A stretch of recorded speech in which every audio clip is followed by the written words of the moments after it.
तीन भुवन में सार वीतराग विज्ञानता,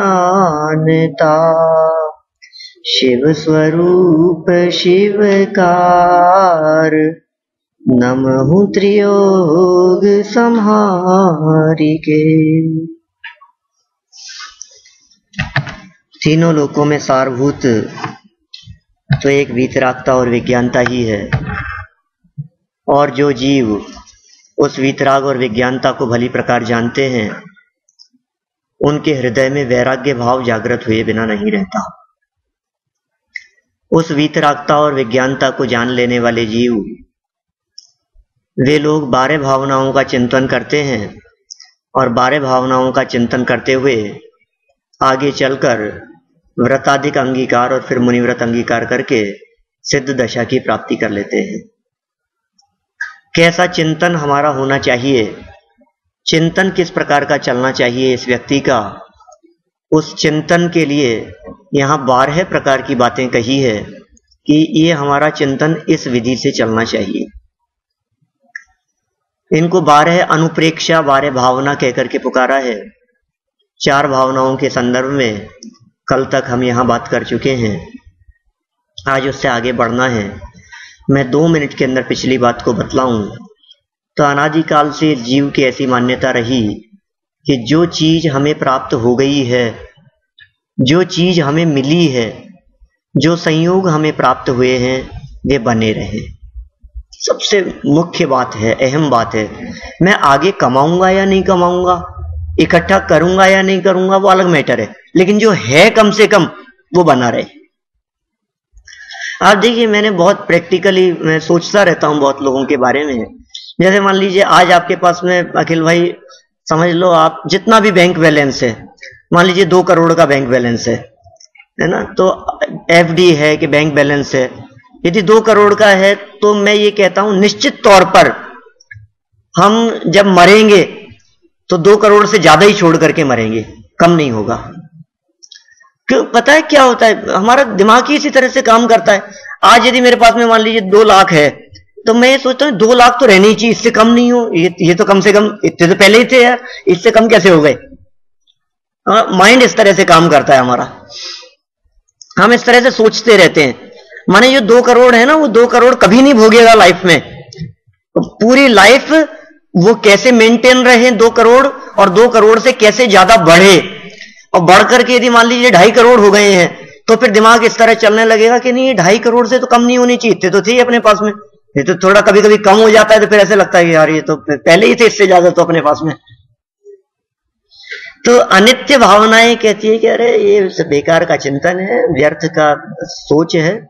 आप ये सारे जगत के पदार्थ क्षणभंगुर हैं, नाशवान है, चपला चपलाई ऐसा उदाहरण दिया। बिजली की चमक के समान है, पानी के बुदबुदे के समान है, इंद्रधनुष के समान है, बादलों के विघटन के समान है। देखते ही कब क्षणिक क्षण भर के अंदर चला जाएगा, कुछ भरोसा नहीं है इसका। सिंहा यार बात तो सच्ची है, देखो वो चले गए, अरे देखो वो मेरा दोस्त था, एक्सीडेंट में मर गया। मेरा बराबर का दोस्त, साथ में रहते थे हम, उसकी डेथ हो गई। वास्तव में कुछ सार नहीं है, अनित्य तो है। लेकिन फिर भी कुछ ऐसे प्रयास करेंगे कि जाने वाले को बचाया जा सके। इसने दूसरा तर्क दे दिया, जो चीज जाने वाली है मैं उसको बचा लूं। तो आचार्यों ने दूसरी भावना लिखी, जिस भावना का नाम है अशरण। सबसे पहले कहा था अनित्य है, फिर ये कहा अनित्य होने के साथ साथ में इन जगत के पदार्थों का स्वभाव अशरण भी है, माने इनको सहारा नहीं दिया जा सकता है, ये बच नहीं सकते हैं, बचाया नहीं जा सकता है इनको। ठीक है, मरते न बचावे कोई, ऐसी बात कह दी थी। फिर इसने कहा कि ठीक है, क्षणभंगुर भी है, अशरण भी है, समझ में आ गई, मरते भी नहीं बचाया जा सकता है, लेकिन जब तक हैं तब तक तो सुख भोग लूं। तो फिर आचार्यों ने तीसरी भावना लिखी, जिसका नाम था संसार। तुम्हें लगता है कि इनमें सुख भोगने से, जब तक है तब तक सुख भोगने से मैं सुख भोगा जा सकता है या भोग लूंगा, ये सब मिथ्या है, सही नहीं है ये सोच। आप एक बार विचार करो कि तुमने कितना इनको भोगने का प्रयास नहीं किया, लेकिन फिर भी तृष्णा की खाई खूब भरी पर रिक्त रही वह रिक्त रही। ये बात ख्याल में नहीं आती है क्या हमारे को? मैंने तो बहुत भरने का प्रयास किया लेकिन वो रिक्त ही रहती है, कभी इच्छा की पूर्ति होती ही नहीं है। सोचा करता था भोगों से बुझ जावेगी इच्छा ज्वाला, परिणाम निकलता है लेकिन मानो पावक में घी डाला, मानो अग्नि में घी डाल दिया गया, ऐसा लगता है। इसका मतलब इनमें सुख नहीं है, लेकिन लगता तो है मेरे को। तो आचार्यों ने कहा कि भैया सुख है भी नहीं, इनमें तू सुख मानेगा तो सुख तो मिलेगा नहीं, कर्म बंधेंगे जिनको तुझे भोगना पड़ेगा, उसका फल और भोगना पड़ेगा।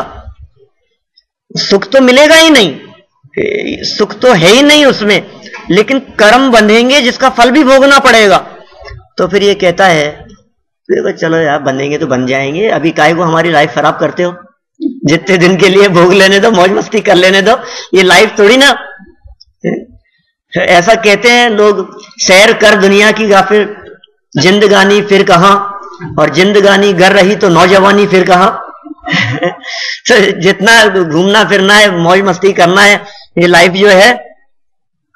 देखो अज्ञानी जीव और ज्ञानी दोनों के यही भाव रहते हैं। अज्ञानी भी जीवन को क्षणिक कहता है और ज्ञानी भी जीवन को क्षणिक कहता है। ज्ञानी जीवन को यह कहकर के क्षणिक कहता है कि भैया नष्ट हो जाएगा तो धर्म ध्यान कर, आत्म कल्याण के मार्ग में लग।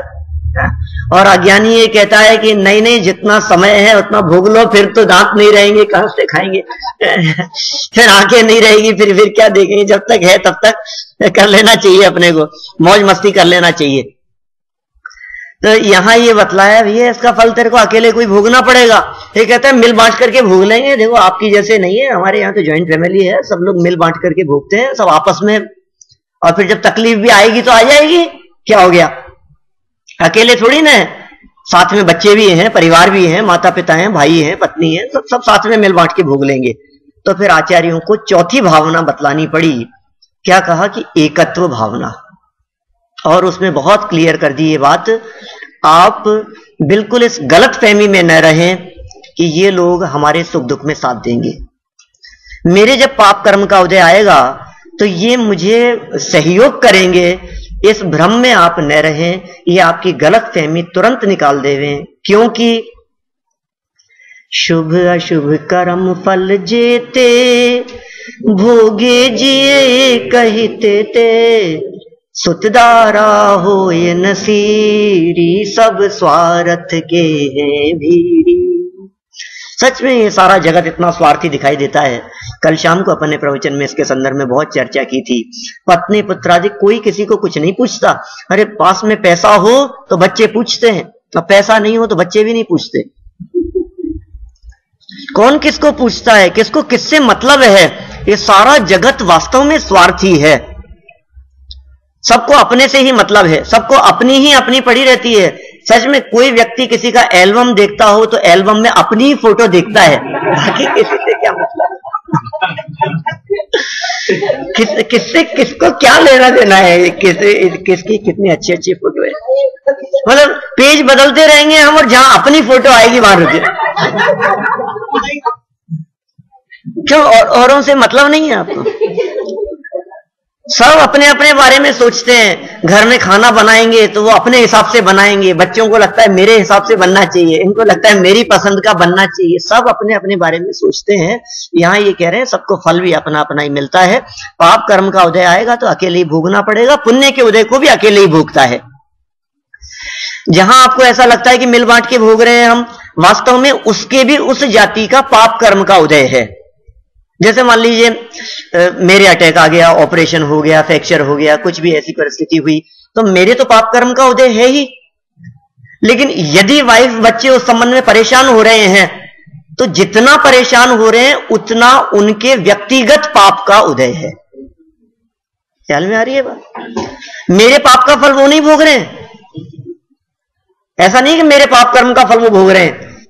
कितना भोग रहे हैं, कितना तकलीफ होगी, सबको अपना अपना। जैसे मान लीजिए एक व्यक्ति का स्वर्गवास हुआ, एक व्यक्ति का मरण हुआ परिवार में। परिवार में एक व्यक्ति का मरण होने पर सबको दुख बराबर नहीं होता ना। जिसका जितना मोह है, जिसका जितना राग है, जिसका जैसा कर्म का उदय है, उसके अनुसार उसको सुख दुख का वेदन होता है।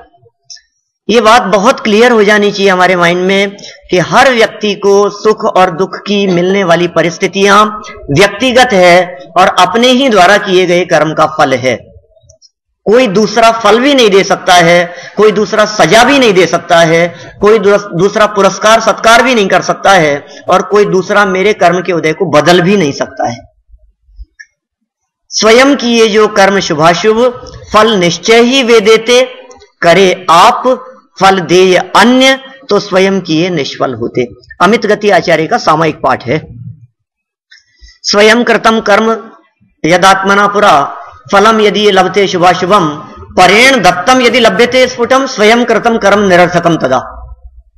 पहले हिंदी बोल दिया मैंने, संस्कृत बाद में बोला मैंने, ठीक है। लेकिन स्वयं के द्वारा जो किए गए कर्म हैं वे ही फल देते हैं। चलिए, यहां तक की बात हुई अपनी एकत्व के संदर्भ में। अब ये नया तर्क देता है। क्या तर्क देता है? क्योंकि एक स्टेप बाय स्टेप आगे बढ़ती गई है बारे भावनाएं।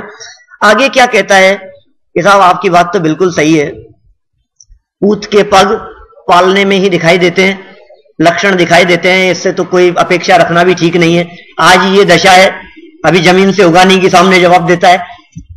मतलब अपने को लगता है ना, अपने को ऐसा बिल्कुल स्पष्ट प्रत्यक्ष दिखाई दे रहा है हमारे को, बात तो सच्ची है, लेकिन फिर भी साहब है तो अपने ही। जो कुछ भी हो, आप भले ही कितना भी बात कहो, अनित्य है, अशरण है, असार है, सुख नहीं है, बचाने से बचेंगे नहीं, स्थिर नहीं, सारी सब बातें आपकी बराबर है, लेकिन बच्चे हैं तो अपने ही ना। तो फिर आचार्यों को पांचवी भावना लिखनी पड़ी, जिसका नाम है अन्यत्व। और अन्यत्व भावना के अंदर क्या कहा, आप भूधरदास जी की पंक्तियां पढ़िए जो पीछे पेज नंबर 30 पर दी है। जहां देह अपनी नहीं तहां न अपना कोय, घर संपत्ति पर प्रकट ये, पर है परिजन लोय, जगत में पर है परिजन लोय। ये कह रहा था ना कि अपने हैं, कि हाँ बच्चे अपने तो है ही। तो आचार्यों ने क्या कहा, क्या बात कर रहा है ये अपने, अरे शरीर ही तेरा नहीं है, तू कहां पत्नी बच्चों की बात कर रहा है। असली बात तो ये कि शरीर भी हमारा नहीं, जहां देह अपनी नहीं, जहां शरीर ही मेरा नहीं है, शरीर ही अपना नहीं है, वहां दूसरे पदार्थ, दूसरे व्यक्ति जो पृथक दिखाई दे रहे हैं वे अपने कैसे हो सकते हैं। कितने सुंदर पंक्ति लिखी है, जहां देह अपनी नहीं तहां न अपना कोई, और घर और संपत्ति ये तो पर दिखाई दे रहे हैं, प्रकट दिखाई दे रहे हैं, इनको दिखाने की जरूरत नहीं है अलग से, कुछ भी स्पष्ट दिखाई दे रहा है कि ये तो अलग ही है। देखो कितना साफ दिखाई देता है। घर को तो यहां साथ में नहीं लेकर के आया कोई भी व्यक्ति।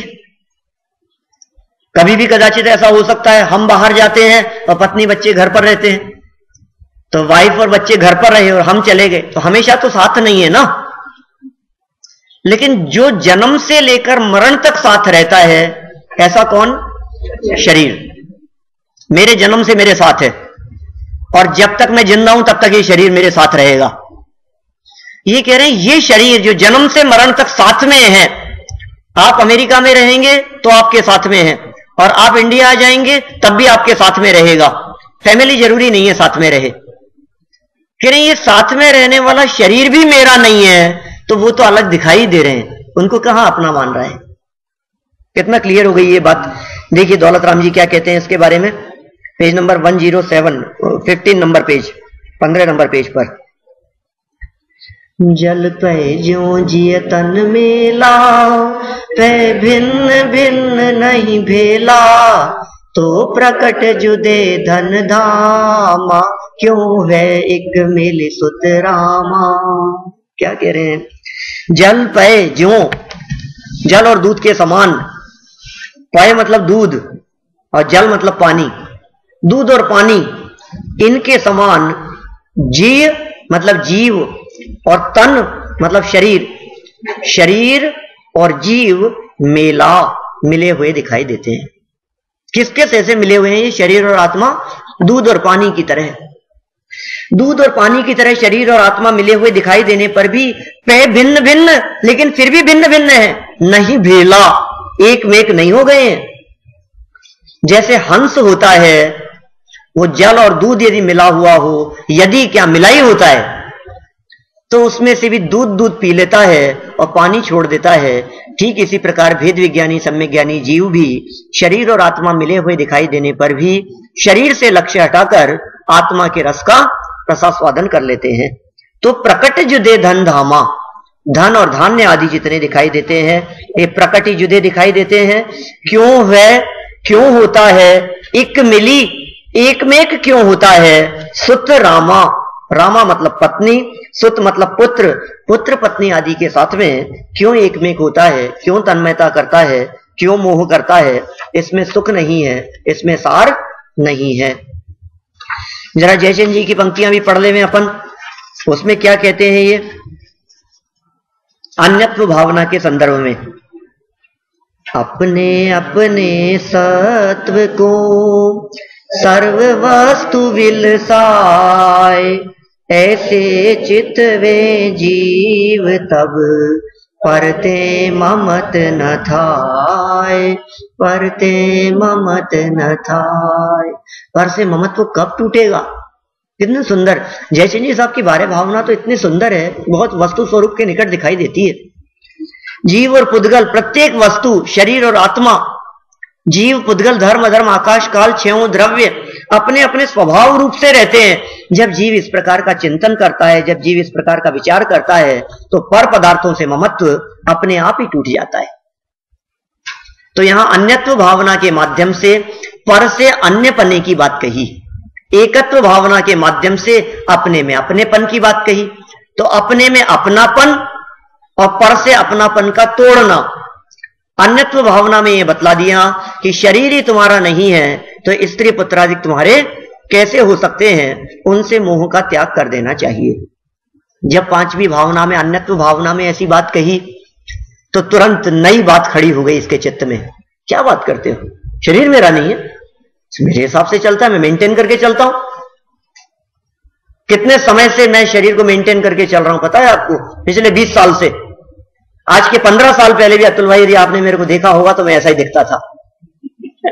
तो मैं कैसे कितना मेंटेन करके चलता हूं मैं अपने। अरे भैया तू क्या किसको मेंटेन करने की बात कर रहा है? क्या कह रहा है कि ये शरीर मेरे हिसाब से चलता है? अत्यंत अशुचि है। जिस शरीर के प्रति तेरा अपनापन दिखाई दे रहा है, जिस शरीर के प्रति तेरा एकत्व ममत्व दिखाई दे रहा है, जिस शरीर को अपना मान करके अपने बहुमूल्य मनुष्य जीवन को बर्बाद कर रहा है, क्षण एक भी सोचा कभी क्या क्या भरा इस देह में? एक क्षण मात्र के लिए भी विचार किया है कभी इस देह के स्वरूप के बारे में? जो लोग देह के स्वरूप के बारे में विचार करते हैं उन्हें देह के प्रति अपनापन नहीं होता। बहुत सुंदर पंक्तियां लिखी है इस संदर्भ में, डॉक्टर साहब की बारे भावना में बहुत सुंदर पंक्तियां हैं। क्या लिखा है उन्होंने? जिस देह को निज मान कर नित रम रहा जिस देह में, जिस देह को निज मान कर रच पच रहा जिस देह में, जिस देह में अनुराग है एकत्व है जिस देह में, क्षण एक भी सोचा कभी क्या क्या भरा इस देह में? एक क्षण मात्र के लिए भी सोचा है क्या आपने इस देह में क्या क्या भरा है? क्या क्या भरा उस देह में, अनुराग है जिस देह में, उस देह का क्या रूप है आत्म रहे जिस देह में। बहुत सुंदर चित्रण किया है, उसका रूप क्या है वास्तव में वो पता है। आगे चल करके तो ऐसी पंक्तियां लिख दी, इस देह के संयोग में जो वस्तु पल भर आएगी, वह भी मलिन मल मूत्रमय दुर्गंधमय हो जाएगी। सोचा है कभी इस देह के बारे में? बहुत सुंदर दिखाई दे रहे साहब, कितना सुंदर दिखता हूं मैं। जब कांच के सामने जाकर के खड़ा होता है तो समझता है मेरे जैसा सुंदर कोई दूसरा नहीं है। मतलब हर व्यक्ति अपने आप को कामदेव से कम नहीं समझते। सभी की बात है कैसे भी क्यों नहीं हो, अपना शरीर और अपनी सुंदरता कैसी भी क्यों नहीं हो, दूसरों की सुंदरता नहीं, अपने आप को ही ज्यादा सुंदर समझता है। लेकिन भैया ये ऊपर ऊपर से मक्खी के पंख बराबर, कितना पतला मक्खी का पंख होता है, मक्खी के पंख बराबर ऊपर से ये पतली सी चादर दिखाई देती है, अंदर में तो हड्डियां हैं, मांस है, और थोड़ी बहुत भी परत अंदर की यदि बाहर दिखाई देने लगती है तो स्वयं ही घृणा करने लगता है, अपने आप को सुहाता नहीं। अरे रे ये क्या हो गया, अरे रे ये क्या हो गया, फिर ऊपर से कुछ लगाने का प्रयास करेगा, कोशिश करेगा, मैं कैसे, ये झुर्रियां कैसे पड़ गई है, ये तो सुहाता नहीं है, पसंद नहीं करता। ये कह रहे हैं देह का स्वरूप ऐसा है, इस देह के संयोग में कोई वस्तु पल भर के लिए भी आ जाती है तो अपवित्र हो जाती है। नहा धो करके और अच्छे कपड़े पहने, अपन धुले हुए हैं, बिल्कुल नहाए धोए हैं, अच्छे क्रीम पाउडर लगाए हैं और सब हैं, और फिर उसके बाद में ऊपर कपड़े पहने, थोड़ी देर बाद में इन कपड़ों का क्या होता है, एक बार कपड़ों को खोल देने के बाद में अपने को ऐसा लगता है कि अब दोबारा तो ड्राई क्लीन होके आएंगे तभी पहनेंगे, जब दोबारा धुलेंगे उसके बाद ही पहन पाएंगे। क्यों, क्या हो गया ये? कुछ देर के लिए जिस जल की पवित्रता के गीत गाए जाते हैं सर्वत्र, वह जल भी इस देह के ऊपर डलने के पश्चात अब किसी काम का नहीं रहता। पवित्र है जल, लेकिन इस देह के संयोग में क्षण मात्र के लिए देह का संयोग प्राप्त हो गया, उस जल को कौन पवित्र कहता है? अपवित्र हो गया वो, अब वो पीने लायक नहीं है, अब वो किसी दूसरे काम में लेने लायक नहीं है। जिस जल से हम नहा लिए हैं, जो जल, क्या हुआ उस जल का? शरीर को टच करके ही तो निकला है ना। अच्छा चलो, बहुत अच्छे से साबुन से नहा करके, मैं बिल्कुल समझ लो आप शैम्पू से साबुन से नहा धो करके बाहर निकले और फिर दोबारा जाएं और फिर पानी से नहाएं, तब तो पानी शुद्ध रहेगा ना तब भी शुद्ध नहीं। अरे अभी तो शरीर बिल्कुल शुद्ध है, बिल्कुल पसीना नहीं आया है, बिल्कुल गंदे नहीं हुए हैं बिल्कुल भी, लेकिन क्षण मात्र के टच करने मात्र से ही वह पवित्र हो जाता है। इस देह की ऐसी दशा है, ऊपर ऊपर से ऐसी दशा दिखाई देती है, और ऊपर से लगाना चाहते हैं, न मालूम क्या क्या पोतना चाहते हैं, उसके तो क्या कहें अपन, हाल ही खराब है। ये तो देह के स्वरूप के बारे में यहां वर्णन किया है। अशुचि भावना में जिसके श्रृंगारों में मेरा यह महंगा जीवन घुल जाता, अत्यंत अशुचि जड़ काया से इस चेतन का कैसा नाता। ये जो चेतन दिखाई देता है, इस चेतन का इस देह के साथ में किंचित भी नाता नहीं है, कोई संबंध नहीं है। देह के साथ में मेरा किसी प्रकार का कोई संबंध नहीं है, लेकिन फिर भी सुबह से शाम तक 24 घंटे दिन रात महीनों वर्षों तक हो गए हम निरंतर इस शरीर के ही चक्कर में उलझे हुए हैं। बताओ क्या कर रहे हैं हम? दिवस गंवायो खाए कर, रात गंवाई सोए, और भोंदू के भोंदू रहे, चले गांठ की खोए। दिन भर इसी में जा रहा है हमारा, मतलब शरीर के अलावा दूसरा कुछ और होता हो तो। खाते हैं तो शरीर के लिए, कमाते हैं तो शरीर के लिए, नहाते धोते हैं तो शरीर के लिए, सोते हैं आराम करते हैं तो शरीर के लिए, सभी कुछ शरीर के लिए ही तो हो रहा है ना। अपने आप के लिए समय निकालने की तो फुर्सत ही नहीं है हमारे को। शरीर से फुर्सत मिले तो अपने आप के लिए टाइम निकाले ना। लेकिन शरीर की यदि वस्तु स्थिति इसके अंदर जो मौजूद है, भीतर या सम जगत में, ऐसा कहते हैं ध्यानत राय जी, गुदरदास जी आगे 12 भावना जो लिखी है उसमें अशुचि भावना के अंतर्गत ऐसी कहते हैं बात, ऊपर से चमकदार दिखाई दे रही है और अंदर में, मतलब ऐसा उदाहरण तक ऐसा देते हैं, किसी कवि की 2 पंक्तियां हैं इस तरह की कि वर्क सोने का चढ़ा है गोबर की मिठाई पर, ऐसी दशा है। ऐसी मलिन और अपवित्र पदार्थ है और ऊपर ऊपर से सोने का वर्क चढ़ा है। ये ऐसा दिखाई दे रहा है अपने को, ये जो है ना, ये ऊपर जो चमकदार दिखाई, अरे साहब क्या शाइनिंग है, क्या तेज है आपके चेहरे पर। ये जो तेज दिखाई देता है, इस तेज के अंदर क्या है? ये जो ऊपर दिख रहा है इसके अंदर भी तो कुछ होगा।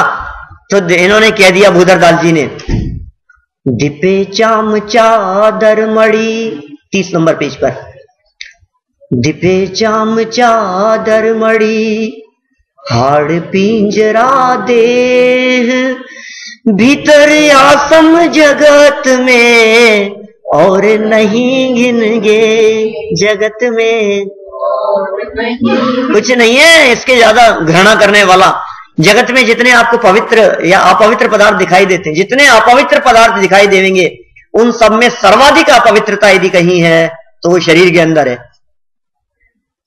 सबसे ज्यादा अपवित्रता। इसकी अपवित्रता को कहां तक कहें? अरे आप समझिए, बहुत महंगे महंगे, समझिए आप 800 रुपए, 1000 रुपए, डॉलर में क्या भाव आते होंगे बादाम, मुझे नहीं मालूम, क्या अच्छे बादाम का महंगे ला करके और उनका हलवा बना करके खाया हमने, और खाने के बाद में शरीर के संयोग में आकर के उसका क्या हो गया, क्या बना दिया उसने उस हलवे को। क्षण मात्र के संयोग में तो वो पसंद नहीं है, वो निकल, और फिर उसके बाद में यदि वो ज्यादा लंबे समय तक इस देह के संयोग में रह जाए तो फिर क्या होगा। मान लीजिए गुलाब जामुन है और हम खा रहे हैं, और खाते खाते हमारे को ऐसे लगा कि यार है तो बहुत अच्छा, लेकिन अभी नहीं खाना चाहता, इसको शाम को खाऊंगा, और मुंह में से निकाल करके आप रख सकते हैं उसको प्लेट में, फ्रिज में, शाम को खाने के लिए। कुछ नहीं, ज्यादा कुछ नहीं किया, अभी तो सिर्फ रखा ही तो था, वापस निकाल करके नहीं हो सकता। नहीं, कितनी देर के लिए, कितनी देर के लिए मुंह में रखा था उसे? क्षण मात्र के लिए, और चबा लिया हो उसको, और फिर उसके बाद में देख भी नहीं सकते। और फिर यदि अंदर जाने के बाद में कोई आधे घंटे बाद में वापस निकले और 4-6 घंटे पेट में रह जाए, उसके बाद निकले, क्या बात कर रहे हो आप? क्यों, क्या हो गया ये? किसने कर दिया ये सब? किसने किया ये सब? आचार्य पूज्यपाद स्वामी ने तो यहां तक चर्चा की है कि यह शरीर क्या है जानते हैं आप? यह शरीर तो मल बनाने की फैक्ट्री है। आप इसमें कुछ भी रॉ मटेरियल डालो, फिनिश गुड्स क्या निकलेगा? मलमूत्र निकलेंगे। तो ये जो शरीर दिखता है, जिस शरीर के प्रति इतना अपनापन है, जिस शरीर को जितना अपना मानता है, ये कैसा है? ये मलमूत्र बनाने की फैक्ट्री है, अशुचि और अपवित्र है। इसके भीतर जो कहा अभी अपन ने, दीपे चाम चादर मड़ी, दीपे अर्थात दैदीप्यमान हो रहा है, चाम चमड़ा, ये चमड़ा है, ये जो ऊपर जो है चमड़े की चादर ऊपर से मड़ी हुई है, चमकदार चादर ऊपर से मड़ रखी है। दीपे चाम चादर मड़ी, किसके ऊपर? कि हाड़ पिंजरा देह, हड्डियां हैं, मांस है, खून है, नसें हैं, क्या है अंदर में, उन सब के ऊपर ये ऊपर से चादर मड़ी हुई है। दीपे चाम चादर मड़ी, हाड़ पिंजरा देह, और भीतर या सम, भीतर में जो है इसके उसके समान, भीतर या सम, जगत में और ना ही, जगत के अंदर, पूरे जगत में उसके समान कोई घृणा करने वाला पदार्थ नहीं दिखाई देता है। और इस देह के प्रति एकत्व तोड़ाने के लिए, इस देह के प्रति ममत्व तोड़ाने के लिए दौलत राम जी क्या कहते हैं, देखिए आप इस 5वीं ढाल में जो दौलत राम जी ने चित्रण किया है।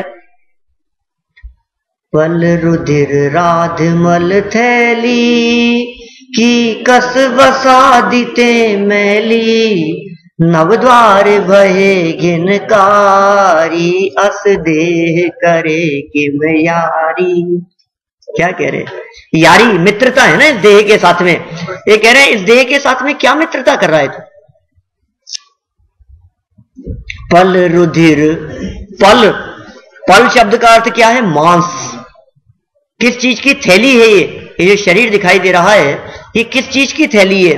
पल, पल मतलब मांस, रुधिर रक्त, ब्लड, राध, राध मतलब पीप, पीप, पस, पस पड़ जाता है, नीचे भी लिखा है। मल माने विष्टा, और थैली, थैली का मतलब समझ गए ना, बैग जिसमें भरा है। तो ये शरीर तो बैग है, किस चीज की थैली है? पल, रुधिर, राध, मल, इनकी थैली है। और कीकस माने हड्डी, वसादि माने चर्बी आदि, इनसे मलिन है, अपवित्र है। कि नहीं साहब आप ये कह तो रहे हो इतना अपवित्र तो नहीं होगा। अरे कैसे नहीं होगा? जिसमें जो चीज भरी होती है उससे वही निकलती है। एक छोटा सा बच्चा था 5-7 साल 8 साल का, और वो बाजार से दूध लेकर के आ रहा था, रास्ते में लाते लाते ढोलता हुआ ला रहा था, डुल रहा था दूध। तो किसी बड़े व्यक्ति ने उसको डांट करके कहा कि क्या करता है, देख करके क्यों नहीं चलता है, दूध डुल रहा है, कि नहीं नहीं अंकल वो तो दूध वाले ने पानी मिला दिया तो पानी पानी ढुल रहा है दूध।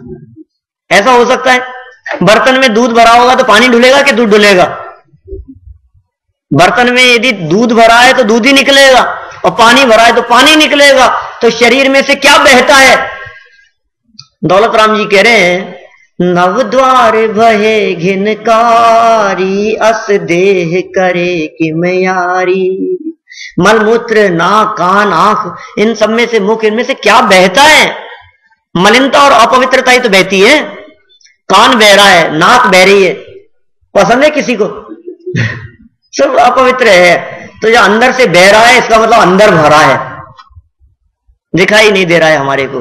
फिर थोड़ा सा फोड़ा फुंसी कुछ हो जाए ना तो हम देखना पसंद नहीं करते, बदबू आने लगती है, अपवित्र हो जाता है।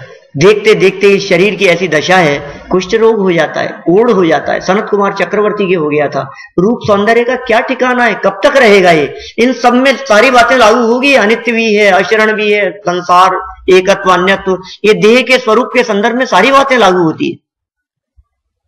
देखते देखते बदल जाता है, रूप बदल जाता है, सुंदरता बदसूरती में बदल जाती है। ये घमंड करता रहता है, ये कहते हैं ये क्या हो गया, माने ऐसा सोचता है अपने आप को सुंदर बनाने के लिए न मालूम क्या क्या पॉलिश करता है ऊपर से क्या। और जब ऊपर से पॉलिश करता है फिर थोड़े समय बाद में फिर कहता है ये क्या हो गया, ये ऐसा कैसे हो गया, ऐसा कैसे हो गया? तो तू काम ऐसे कर रहा था, हम पहले तेरे को कह रहे थे कि तेरे कंट्रोल में नहीं है, नामकरण के कंट्रोल में है, क्यों नहीं समझा उस बात को? ये शरीर अपने कंट्रोल में रहता नहीं है, तो जो चीज अपने कंट्रोल में नहीं है क्यों उसकी तरफ दिमाग लगाते हैं? यह अशुचि भावना निरंतर शरीर से दृष्टि हटाने की बात कर रही है। रूप सौंदर्य की चर्चा चलती थी सनत कुमार चक्रवर्ती के देवगति में। देव लोग बैठे थे और देव लोग बैठ करके सुंदरता की चर्चा कर रहे थे।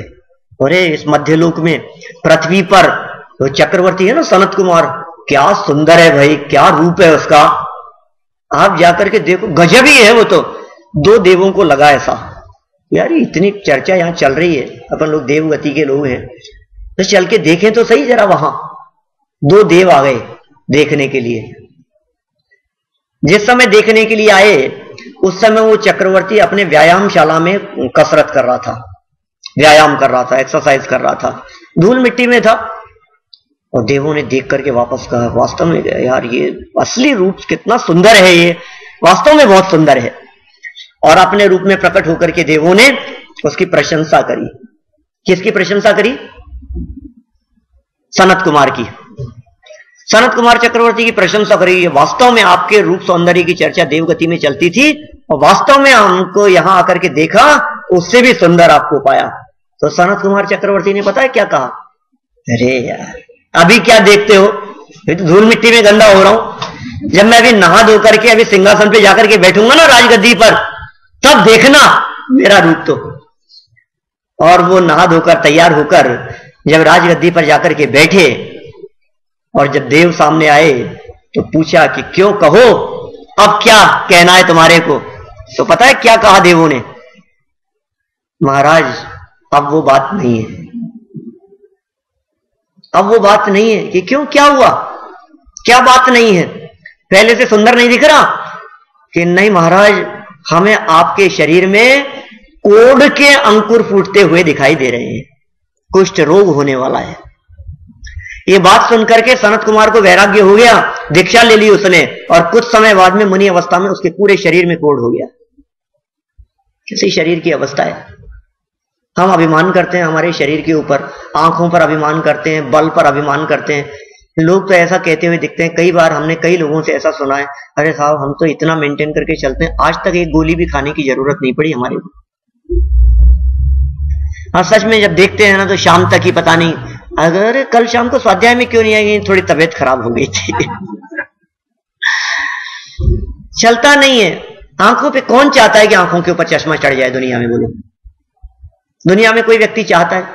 इस शरीर की जो अवस्था है, इस अशुचिता के संदर्भ में जो चर्चा की गई है, इसमें यही बतलाया गया है कि यह शरीर निरंतर इसकी अवस्थाएं गिरने वाली है, निरंतर इसकी अवस्था खराब होने वाली है। उधरदास जी से पूछा किसी ने, क्यों साहब सब ठीक ठाक तो है, क्या हाल चाल है? सब कुशल मंगल है। तो बहुत सुंदर छंद लिखा उन्होंने, उसका जवाब देते हुए उन्होंने लिखा, जो ही दिन कटे सो ही आयु में अवसी घटे, बूंद बूंद बीते जैसे अंजुलि को जल है। देह नित्य क्षीण होत, नैन तेजहीन होत, यौवन मलिन होत, क्षीण होत बल है। आवे जरा नेरी, जरा मतलब बुढ़ापा, आवे जरा नेरी तक के अंतक अहेरी आवे, पर भो नजीक जात नर भो निफल है। और मिल के मिलापी जन पूछत कुशल मेरी, ऐसी दशा माहे मित्र काहे की कुशल है। अरे समझ में नहीं आई आपको कुछ भी पंक्तियां? अरे अर्थ नहीं समझ में आई, अर्थ बतलाता हूं मैं। उन्होंने कहा है अंत में जाकर के कह दिया, तुम लोग मेरी कुशल पूछते हो, मैं क्या बतलाऊं इस शरीर के कुशल के बारे में, जिसकी कुशल मंगल तुम पूछ रहे हो, जिसकी स्वस्थता के बारे में तुम बात कर रहे हो, इसका स्वरूप क्या है। जैसे ही दिन कटता है वैसे ही तो मेरी आयु की स्थिति कम हो जाती है। एक एक दिन ऐसा हो रहा है, जो ही दिन कटे तो ही आयु में अवश्य घटे, आयु की स्थिति घट रही है। जैसे जैसे दिन व्यतीत हो रहा है, इस अज्ञानी को ऐसा लगता है मैं बड़ा हो रहा हूं, और ज्ञानी ऐसा कह रहे हैं मेरी स्थिति घट रही है। भाई आयु तो कम ही हो रही है ना। कोई व्यक्ति यदि मान लीजिए पिछले भाव में आयु बांधकर यदि यहां इस जन्म में 70 वर्ष की उम्र लेकर के उसने जन्म लिया है, तो प्रतिदिन आयु बढ़ रही है कि कम हो रही है? इसे लग रहा है कि आयु बढ़ रही है, मैं बड़ा हो रहा हूं। बड़ा नहीं हो रहा है, घट रहा है। और सच ही कहा है पुराने लोगों ने, साल गिरा।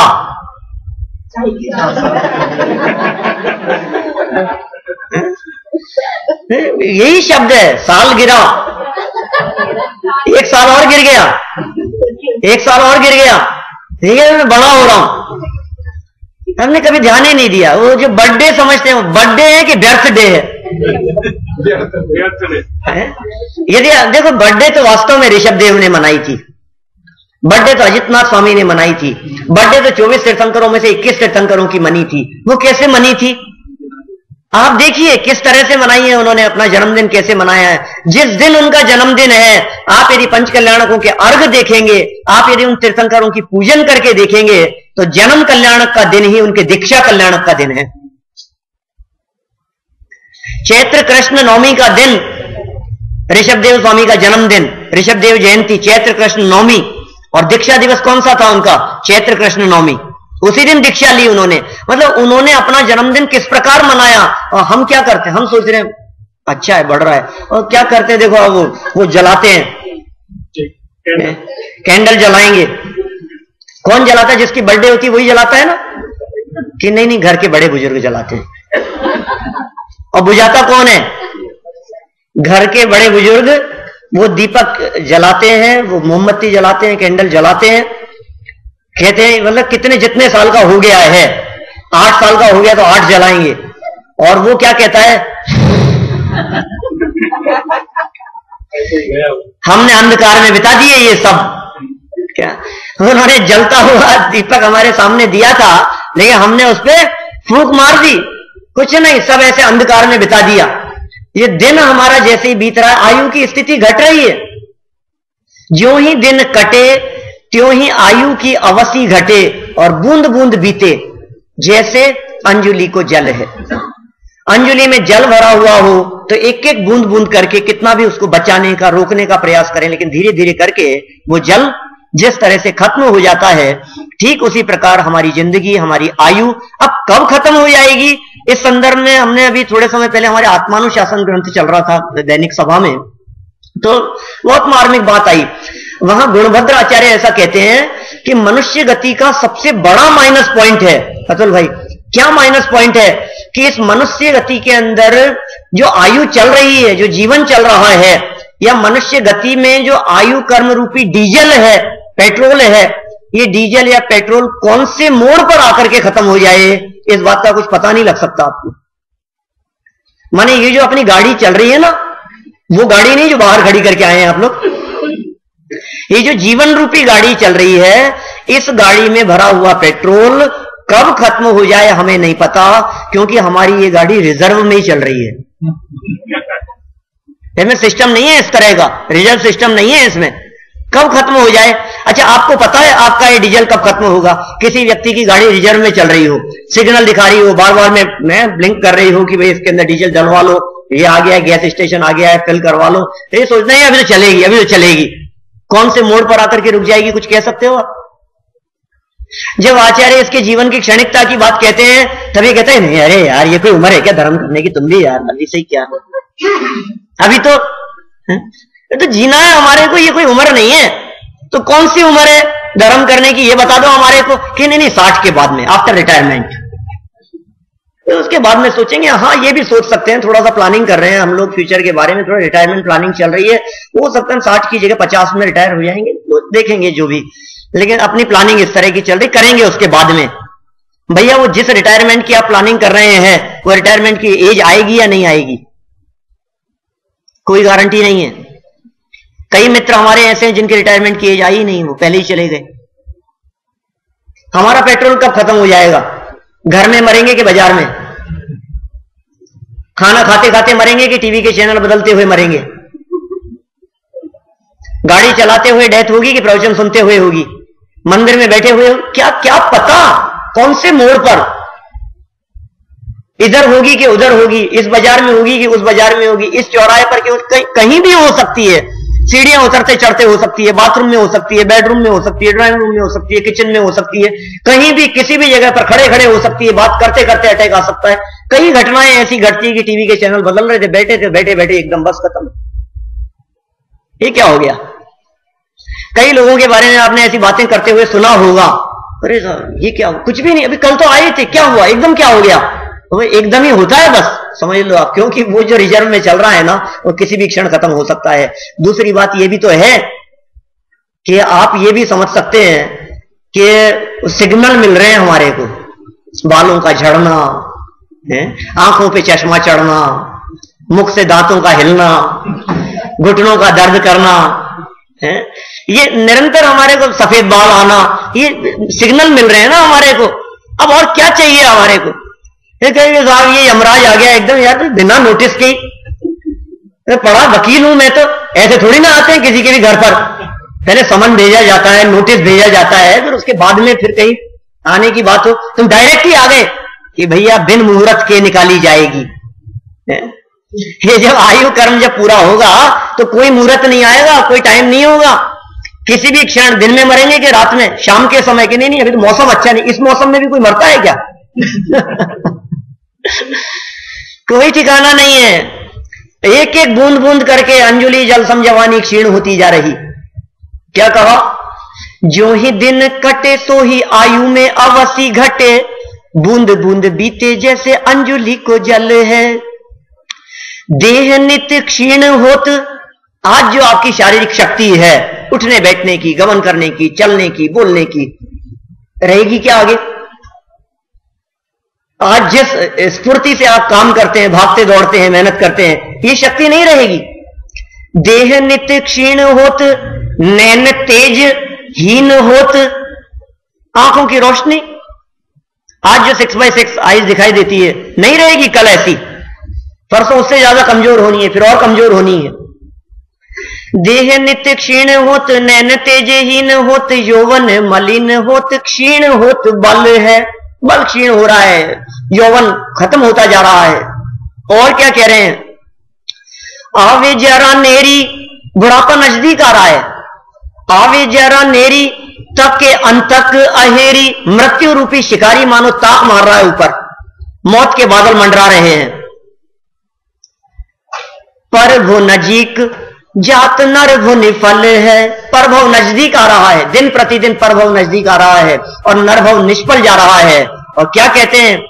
मिल के मिलापी जन पूछत कुशल मेरी, ऐसी दशा माहे मित्र काहे की कुशल है। बोलो, और काहे की कुशल कहें हम आपको? ये स्वरूप नहीं है इस तरह का। हम सब वृद्धावस्था में धर्म करना चाहते हैं। बहुत सारे लोग, मैं युवा साथियों से कहना चाहता हूं, सबको ऐसे लगता है कि बुढ़ापे में करेंगे धर्म। एक बात तो मैंने कही, बुढ़ापा आएगा इस बात की गारंटी नहीं है। और दूसरी बात, यदि बुढ़ापा आ जाएगा तो आपने उस बुढ़ापे की दशा के बारे में विचार किया है कभी? कैसी दशा होगी वो बुढ़ापे की? जब आंख पे पड़ेगा जाला, जाला दिखाई नहीं देगा, मोतियाबिंद, दिखना कम हो जाएगा। जब आंख पे पड़ेगा जाला, कानों पे पड़ेगा ताला, नाक से बहेगा नाला और लाठी से पड़ेगा पाला, पांचों ही इंद्रियों का निकलेगा दीवाला, ऐसी दशा में क्या करेगा लाला? क्या कर पाएंगे हम ऐसी दशा में? उठने बैठने की सामर्थ्य नहीं होगी, घुटनों से उठा बैठा नहीं जाएगा, जबान से बोला नहीं जाएगा, कानों से सुनाई नहीं देगा, आंखों से देखेंगे तो दिखाई नहीं देगा हमारे को। ऐसी दशा में हम धर्म करना चाहते हैं, कैसे होगा धर्म? ये अशुचि भावना ये कह रही है कि शरीर का स्वरूप इतना ही अपवित्र है, मलिन है, इसके समान घृणा करने वाला जगत में कोई पदार्थ नहीं दिखाई देता है, इसलिए इससे दृष्टि हटाओ। नव द्वार भये घिनकारी, अस देह करे किम यारी। ऐसी देह के प्रति तू यारी करता है, ऐसी देह के प्रति तू अपनापन करता है, नाम के पीछे मरा जा रहा है, काम के पीछे मरा जा रहा है, इतना कमाने में इतना व्यस्त है कि भोगने की तो तुझे फुर्सत ही नहीं है। हम बिजनेस में और काम में इतने ज्यादा बिजी रहते हैं कि शांति से बैठ करके खाने की और भोगने की तो फुर्सत ही नहीं, टाइम ही नहीं हमारे पास में। क्या करें, टाइम ही नहीं मिलता है, इतने बिजी रहते हैं हम। तो अशुचि भावना में अशुचिता की चर्चा की, अशुचि भावना में अपवित्रता की चर्चा की, देह की अपवित्रता की चर्चा की, और सब विद्वानों ने जिन्होंने इन 12 भावनाओं का चित्रण किया है, अशुचि भावना में अपना अपना चिंतन व्यक्त किया है, देह को साथ में रखकर। जैसा अपन ने सुबह युगल जी की 12 भावना में पढ़ा था, जिसके श्रृंगारों में मेरा यह महंगा जीवन घुल जाता, अत्यंत अशुचिमय इस काया से इस चेतन का कोई नाता नहीं है, किसी प्रकार का इससे मेरा कोई संबंध नहीं है। देखिए आप, ऐसी बात इन्होंने यहां लिखी है। जरा एक बार अपन उनकी बात भी पढ़ लेते हैं, जयचंद जी साहब इसके बारे में क्या कहते हैं देह के संदर्भ में। पेज नंबर 29 क्या कहते हैं? बहुत मार्मिक बातें हैं इनकी। जयचंद जी साहब की बातें तो बड़ी गजब है। क्या कह रहे हैं? निर्मल अपनी आत्मा देह अपावन गेह, ज्ञानी भव्य निज भाव को या सो तजो स्नेह। शरीर अपवित्र है, शरीर घृणा करने वाला है, शरीर अशुचि है, शरीर मलिन है, ये कह रहे हैं, किंतु निर्मल अपनी आत्मा, किंतु आत्मा तो निर्मल है। बोलो, हम लोग शरीर से ही देखते हैं ना। हम कोई भी व्यक्ति हमारे को, जो व्यक्ति हमारे को पसंद आता है, उस व्यक्ति में से 99% हमारी पसंद का आधार होता है उसकी शक्ल। कि नहीं साहब जैसे भी हो, कि नहीं बहुत अच्छे, लेकिन शक्ल तो अच्छी हो कम से कम। क्या मतलब आपके हाथ में पसंद करना हो आपको अपना पार्टनर, यहां तो सब है नहीं कोई ऐसे जिनको करना बाकी रह गया है। लेकिन फिर भी एक बार गहराई से विचार करें अपन, हम क्या चीज देखते हैं, क्या चीज दिखाई देती है हमारे को? 2 मुनिराज हैं, एक मुनिराज बहुत अच्छे स्वस्थ दिखाई दे रहे हैं, फिजिकली फिट दिखाई दे रहे हैं हमारे को, बिल्कुल अच्छे चिकना तेज चेहरे पर दिखाई दे रहा है, और दूसरे मुनिराज ऐसे हैं जो मुनिराज बहुत ज्यादा मतलब जीर्ण शीर्ण जिनका शरीर है और झुर्रियां पड़ रही है चेहरे पर, शरीर की स्थिति बहुत कमजोर है। दोनों में से आपको कौन ज्यादा अट्रैक्ट करेंगे? इसमें क्या है? वही हमारे को आकर्षित करते हैं जो अच्छे दिखते हैं। अच्छे दिखते हैं तो क्या कर रहे हो? अच्छा चलो मैं एक उदाहरण देकर के आपसे बात करता हूं, सीधा बहुत सिंपल सा उदाहरण।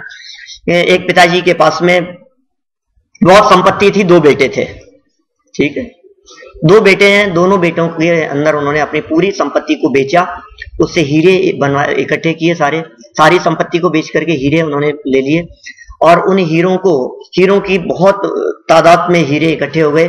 उनको 2 भागों के अंदर बिल्कुल काउंटिंग में बराबर, बिल्कुल वजन में बराबर, बिल्कुल वैल्यू में बराबर, उन हीरों को उन्होंने 2 भागों के अंदर डिवाइड कर दिया, ठीक है। एक को उन्होंने बहुत अच्छी थैली के अंदर डाल दिया, और जो दूसरी जो थी, दूसरे को डालने के लिए उनके पास में कुछ था नहीं, तो उन्होंने दूसरे बेटे से कहा कि बेटा थैली है नहीं, थोड़ी सी फटी गंदी दिख रही है, ये बैग तो बहुत अच्छा है, मैं इसमें डाल दूं क्या? कि हाँ पिताजी कोई बात नहीं। 2 थैलियां हैं, एक बहुत गंदी है और एक बहुत अच्छी थैली दिख रही है, सुंदर, ठीक है। उन 2 बेटों में से एक बेटे आप हैं, हम आपसे पूछते हैं आप दोनों में से कौन सी थैली लेना पसंद करेंगे? क्या फर्क पड़ता है, कोई भी ले लो। तो ये कहेंगे ना आप लोग। एक समझदार व्यक्ति क्या कहेगा? क्यों भैया? अरे क्या थैली में क्या दम है, माल तो अंदर है। मतलब असली असली डायमंड्स तो अंदर है, वैल्यू तो उस चीज की है थैली में। अरे नहीं नहीं पिताजी कोई बात नहीं, क्या फर्क पड़ता है, गंदी थैली चलेगी। लेकिन देखो वहां तो सब समझदार हैं क्या, नहीं यहां क्यों मूर्ख बना हुआ है। यहां भी तो हम यही कह रहे हैं, ये जो ऊपर वाला जो दिखाई दे रहा है तो थैली है, माल तो अंदर है। ये जो शरीर दिखाई दे रहा है ये शरीर तो थैली है ना, शरीर तो ऊपर का आवरण है ना, शरीर तो पैकिंग है ना। इस पैकिंग के अंदर जो माल है, जिसमें ज्ञान गुण है, जिसमें दर्शन गुण है, जिसमें चारित्र गुण है, जिसमें सुख गुण है, जिसमें वीर्य गुण है, जिसमें अस्तित्व गुण है, जिसमें जीवत्व शक्ति है, जिसमें चित्ती शक्ति है, दृष्टि शक्ति है, ज्ञान शक्ति है, सुख शक्ति है, वीर्य शक्ति है, अस्तित्व शक्ति है, नास्तित्व शक्ति है, प्रभुत्व शक्ति है, विभुत्व शक्ति है, सर्वदर्शित्व शक्ति है, सर्वज्ञत्व शक्ति है। देखो आप क्या क्या गुण है, कितने गुण धर्म शक्तियां, अनंत गुणों का अखंड पिंड, ज्ञान का घन पिंड, शक्तियों का संग्रहालय, गुणों का गोडाउन, आनंद का रसकंद। ये परमात्मा अंदर में बैठा हुआ है, फिर उसकी महिमा नहीं आ रही है और शरीर को देख करके उससे अच्छा बुरा ये आकर्षित होता रहता है।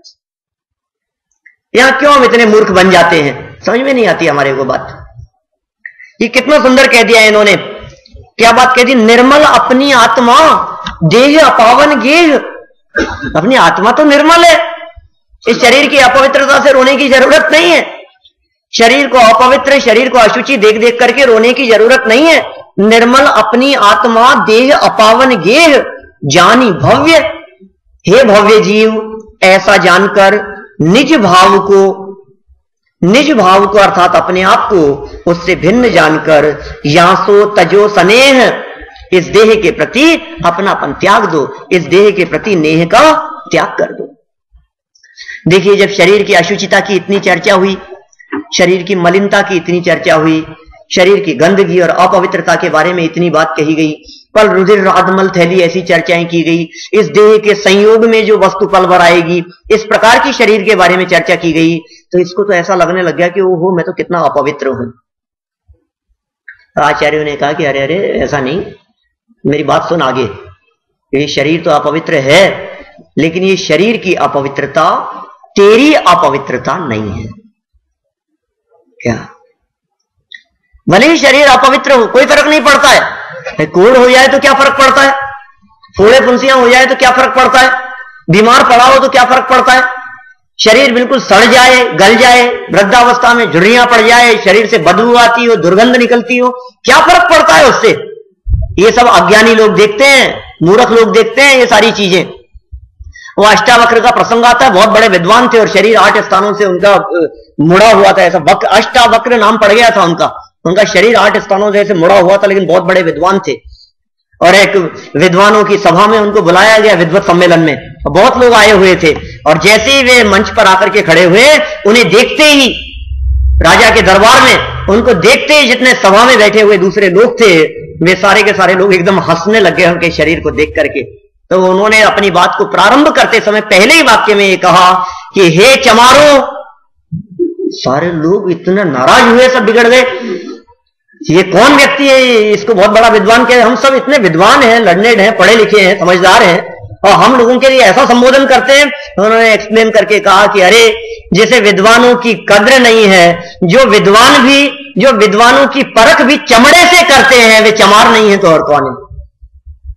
चमड़े से देख रहे हो ना आप इसको, आप किस चीज से देख रहे हो, आपको किसी व्यक्ति की वैल्यू किस चीज से दिखाई दे रही है, वैल्यूएबल अंदर है जो चीज है उसकी वैल्यू होनी चाहिए। तो इस शरीर की अपवित्रता मेरी अपवित्रता नहीं है, शरीर की मलिनता मेरी मलिनता नहीं है, मैं शरीर की मलिनता से अछूता तत्व हूं, न्यारा निराला तत्व हूं। शरीर की अपवित्रता तो ऐसी है कि नित गंग जमुन समुद्र नहाए, अशुचि दोष स्वभाव थे। 10 लक्षण धर्म में, 10 लक्षण धर्म की पूजन में शौच धर्म का अर्घ लिखते समय ध्यानत राय जी ने लिखी है ये पंक्तियां। ये सोने का कोई बर्तन हो और अंदर में मैल भरा हुआ हो, वो स्वर्ण के कलश को बाहर से कितना साफ किया जाए, कितना चमकाया जाए कि वो पवित्र हो जाए। ये शरीर की ऐसी दशा है। बहुदेह मैली, लेकिन नीचे अंतिम लाइन में बहुत मार्मिक बात कह दी उन्होंने, बहुदेह मैली सुगुण थैली। ये देह भले ही मैली हो लेकिन सुगुणों की थैली है, क्योंकि अनंत गुण का पिंड, अनंत गुणों का अभेद अखंड पिंड ज्ञायक आत्मा वो इस शरीर में निवास करता है। जब देह की अपवित्रता से इसको घृणा होने लगी, देह से घृणा करने लगा, उसकी अपवित्रता को अपनी अपवित्रता समझने लगा, तो आचार्यों को आगे आश्रव भावना लिखने की जरूरत हुई कि ये तेरी अपवित्रता नहीं है, तेरी अपवित्रता तो तेरे विकारी भाव हैं। क्या तेरी अपवित्रता क्या है? अंदर के विकारी भाव, अंदर का विकार परिणाम, अंदर के रागादि भाव। इसलिए अशुचि भावना के तुरंत बाद में आश्रव भावना आ गई और ट्रैक बदल गया। माने जो अब तक क्षणिकता की चर्चा कर रहे थे, जो अब तक वैराग्य की चर्चा कर रहे थे, जो अब तक देहादि संयोगों की चर्चा कर रहे थे, अब थोड़ा सा अंदर की तरफ आ गए। आश्रव क्या कहा उन्होंने, देखिए आप, आश्रव भावना आगे। जो योगन की चपलाई ताते हैं आश्रव भाई, आश्रव दुखकार घनेरे बुद्धिवंत तिन्हें निर्वेरे। ये आश्रव, ये आश्रव क्या चीज है? क्योंकि इसको जैसे ही कहा ना, ये तेरी अपवित्रता नहीं है, तेरी अपवित्रता आश्रव। ये क्या है? ये आश्रव क्या होता है? कई लोगों को तो बोलना नहीं आता आश्रव क्या होता है, शब्द ही समझ में नहीं आता। अरे योगों की चंचलता को आश्रव कहते हैं, मन वचन काया की चंचलता आश्रव है। चाहते हैं आश्रव भाई, कर्मों का आना वो आश्रव कहलाता है। जिस विधि से कर्म आते हैं, काय वांग मन है कर्म योग है, ये आश्रव है। ये सूत्र है, तत्वार सूत्र का सूत्र है, काय वांग मन है कर्म योग है। और आश्रव कैसे है? आश्रव दुखकार घनेरे बुद्धिवंत तिन्हें निर्वेरे। इन आश्रवों को दुखकारी जानो, घना दुखकारी जानो। बुद्धिवंत जो ज्ञानी है, बुद्धि मतलब ज्ञान, वंत जो ज्ञान से सहित है, तिन्हें निर्वेरे। मतलब आश्रव भावना का चिंतन कैसे किया जाए। ये जितनी भी भावनाएं हैं ना, भावना शब्द का अर्थ हमने कल बतलाया था, कल या परसों जब भी बात हुई थी अपनी, मतलब भावना के बारे में ये बात बतलाई गई कि चिंतन, ये 12 भावनाएं मतलब चिंतन। जैसे अशुचि भावना, तो शरीर की अशुचिता और अपवित्रता के बारे में चिंतन, देह के अपावन पने के बारे में और आत्मा के परम पवित्र पावन पने के बारे में। ऐसे आश्रमों के संदर्भ में जब बात की गई, तो आश्रमों के बारे में किया गया चिंतन, वो आश्रव भावना है। आश्रव नहीं, आश्रव तो दुखकारी है और आश्रव भावना आनंद जननी है। क्या बात है, फर्क ख्याल में है आपको? आश्रव दुखकार और आश्रव भावना, इन चिंतत समसुख जागे, पहले पढ़ चुके हैं अपन दूसरे छंद में, इसी 5वीं डाल के दूसरे छंद में। इनका चिंतन करने से तो समता रूपी सुख जागृत होता है। माने आश्रव भावना दुख प्रदान करने वाली नहीं है, आश्रव भावना तो आनंद। अरे आश्रव भावना भी, हाँ हाँ, आश्रव नहीं, आश्रव भावना। आश्रव भावना कैसे होगी? आश्रव भावना ऐसे होगी, आश्रव का स्वरूप जानना। आश्रव क्या होता है? लोगों को आश्रव की खबर नहीं है। आप ये तत्वार सूत्र चलता है ना अपने, तत्वार सूत्र के 6वें और 7वें अध्याय में आश्रव तत्व की चर्चा है।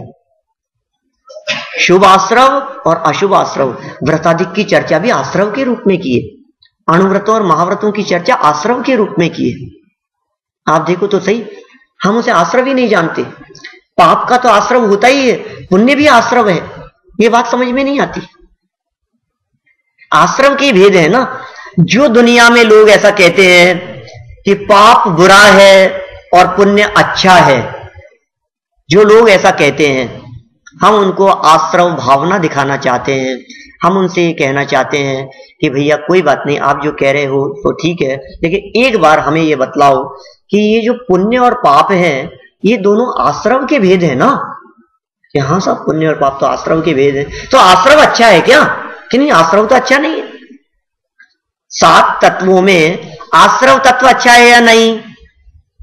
मैं उनसे पूछता हूं, जो लोग कभी इस तरह की बातें करते हैं ना, चारों दिन मैं उनसे पूछता हूं कि आप बतलाओ आश्रव तत्व अच्छा है क्या कि नहीं। और फिर जब हम पुण्य पाप की बात करते हैं तो कहते पुण्य तो अच्छा है और पाप बुरा है। अरे तो लेकिन आश्रव ही तो है, पुण्य और पाप दोनों। जब पुण्य और पाप दोनों ही आश्रव है, तो पापाश्रव बुरा और पुण्याश्रव भला कैसे हो सकता है? ये दोनों ही आश्रव छोड़ने योग्य है, ये दोनों ही आश्रव दुखकारी है। आश्रव दुखकार घनेरे, घना दुख देने वाले हैं, और ज्ञानी जीव इन आश्रवों से मुक्त होने की भावना भाते हैं। ठीक है, आश्रव दुखकार घनेरे बुद्धिवंत तिन्हें निर्वेरे।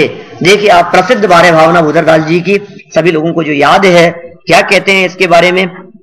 बोलिए सभी। मोह नींद के जोर, ऐसा कैसे चलेगा? इतना वैराग्य भी नहीं, अभी तो 12 भावनाएं पूरी नहीं हुई। इतने लोग, मतलब इतने पूरा हॉल ऐसे भरा है, अपना पूरी क्लास फुल है, और फिर उसके बावजूद अपनी जो आवाज ऐसी निकल रही है कि क्या करें साहब। आपने तो इतनी बातें बता दी, हमको तो लगता है सब क्षण भंगुर है, क्या करें हमको। सब नाशवान है, अशरण है, कुछ सार नहीं है, करें तो क्या करें, नहीं समझ में आता हमारे को। नहीं, थोड़ा सा जोश से। मोह नींद के जोर, जगवासी घूमे सदा, कर्म चोर चाहूं और सर्वस लूटे सुध नहीं। क्या कह रहे हैं? मोह की नींद के जोर से ये सारा जगत घूमता हुआ दिखाई दे रहा है। नींद में तो कहते पंडित जी नींद तो नहीं है, मेरे को ही नहीं, आप भी नींद में हो।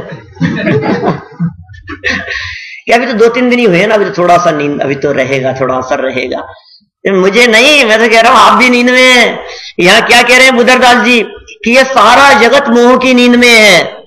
नींद कई प्रकार की। अरे नहीं नहीं साहब, नींद में कहां है, सब काम कर रहे हैं, उठ रहे हैं, चल रहे फिर रहे हैं। नींद में ऐसा होता है क्या? कह रहे नहीं, तुम्हें पता नहीं है, नींद 5 प्रकार की होती है। हमारे यहाँ शास्त्रों में निद्रा 5 प्रकार की कही गई है। कौन कौन सी 5 प्रकार की निद्रा? प्रचला निद्रा, प्रचला प्रचला, निद्रा निद्रा और स्त्यान वृद्धि। ये 5 प्रकार की निद्रा है। प्रचला कैसी निद्रा है? प्रचला बहुत हल्की निद्रा है। नॉर्मली प्रचला निद्रा वाले आपको कहीं भी शास्त्र सभाओं में दिख जाएंगे, प्रवचनों में दिख जाएंगे। ये कौन से निद्रा? बहुत हल्की होती है, बहुत लाइट, मतलब ऐसी नींद होती है कि नींद भी आ रही है और सुन भी रहे हैं। कभी कभी तो ऐसा होता है कि यदि बीच प्रवचन में उनसे कोई प्रश्न कर लिया जाए तो कदाचित वो बिल्कुल प्रश्न का जवाब भी परफेक्ट दे दे रहे। इतना हल्का, मतलब ऐसी हल्की झपकी की खुद को भी ऐसे लगे नहीं आ रही है। कौन सी निद्रा है सुरेश भाई? प्रचला। प्रचला के बाद में सेकंड नंबर पर जो निद्रा है वो कहलाती है निद्रा। तत्पर सूत्र में बतलाए हैं इनके सब भेद प्रभेदों की चर्चा, आगे 6वें 7वें अध्यायों में उन सबके दर्शनावरणी के भेदों में उनकी चर्चा है। दूसरे नंबर पर कौन सी है? निद्रा। निद्रा मतलब नॉर्मल नींद, एक सामान्य व्यक्ति की जो सामान्य नींद है, निद्रा है, वो कहलाएगी दूसरे नंबर। कर्म है ये भी निद्रा नाम का, दर्शनावरणी कर्म है। तीसरे नंबर पर है प्रचला प्रचला। ये किस प्रकार की निद्रा होती है? प्रचला प्रचला इस प्रकार की निद्रा है कि नींद में कुछ बड़बड़ाते रहना, नींद में से लार निकल जाना, हाथ पैर इधर उधर पटकना, सोते हुए भी, और अपने को पता ही नहीं लगे। ये प्रचला प्रचला है। ये तीसरे प्रकार की निद्रा है जिसमें कुछ ना कुछ बड़बड़ाते रहते हैं, कुछ बोल रहे हैं, और बगल में सोते हुए किसी ने कहा आप कुछ कह रहे हो कि नहीं, मैं तो कुछ नहीं कह रहा हूं। ऐसा होता है। वृद्धावस्था में भी हो सकता है, कभी कभी किसी के साथ में युवा अवस्था में भी हो सकता है, लेकिन थोड़ा सावधान रहना, अपने कंट्रोल में नहीं है भैया, अपन कुछ नहीं कह सकते। ये तीसरे प्रकार की निद्रा है, प्रचला प्रचला। चौथे प्रकार की निद्रा है जो है डबल निद्रा, जिसे कुंभकर्ण की नींद कहते हैं।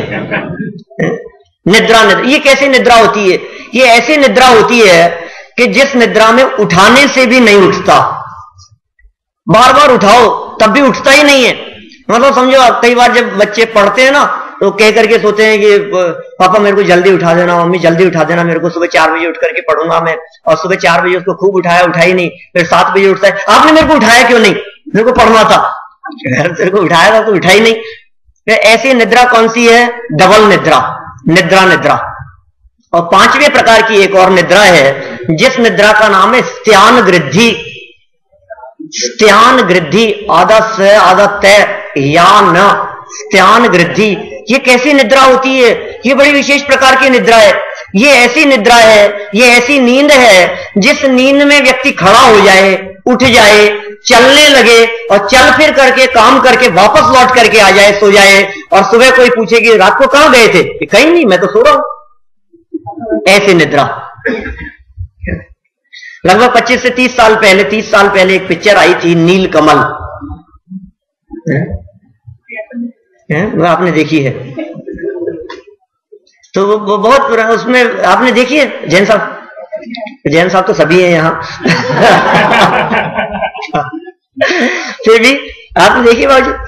मैंने उसको नींदों में चलने की आदत थी उसको, मतलब वो उसको चुनवा दिया गया था, शायद राजकुमार की पिक्चर है, कौन सी मेरे को ध्यान नहीं आ रहा, मेरे को मैंने 20-25 साल पहले देखी थी। 25 साल पहले आपने? हाँ, तो मैं 25 साल पहले क्या देखने वाला नहीं था क्या? मुझे 25 साल पुरानी याद है, क्या बात कर रहे हैं आप? तो बहुत छोटे थे। 25 साल पहले 1 जून 1988 से मैंने विधिवत पढ़ना शुरू किया, स्वाध्याय करना। 25 साल हो गए। आज 1 जून है क्या? 2 जून है, पूरे 25 हो गए। तो क्यों नहीं हो सकता है ऐसा? ऐसे नींदों में चलने की आदत। हमने शास्त्रों में तो इस तरह की बातें कही है कि व्यक्ति चला जाए, मतलब कहीं जाए और बैंक लूट करके आ जाए, किसी की हत्या करके आ जाए, है कुछ ऐसे उल्टे सीधे काम करके आ जाए, वापस आकर के सो जाए और बाद में पता लगे कि इसने किया होगा। नहीं, ऐसा कैसे हो सकता है? मैं तो रात को 9 बजे सो गया था और सुबह उठाऊं 8 बजे। ऐसा होता है। ऐसी निद्रा का नाम है स्त्यान वृद्धि। तो हम सभी की जो निद्रा है ना, ये इसी तरह की लगती है कुछ। यद्यपि वैसे कर्म का उदय नहीं है, लेकिन मोह की नींद में हम सभी अपने स्वरूप की खबर नहीं है, अपने आप का परिचय नहीं है, अपने आप को जानते नहीं है, मैं कौन हूं, मेरा क्या स्वरूप है। और ऐसी निद्रा में, ऐसे नशे में, पूरी जिंदगी ही नशे में जा रही है, पूरी जिंदगी गलत फहमी में बीत रही है। कभी कभी तो ऐसा लगता है अपने आप की खबर नहीं है।